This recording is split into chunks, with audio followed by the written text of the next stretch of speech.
Part 7 നമ്മൾ മാഹിയിലെത്തി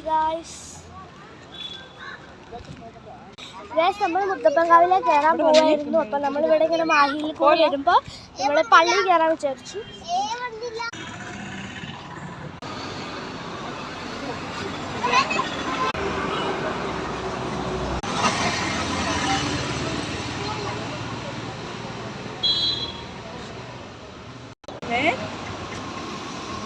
എനിക്ക് ഇട്ടുതരണോ?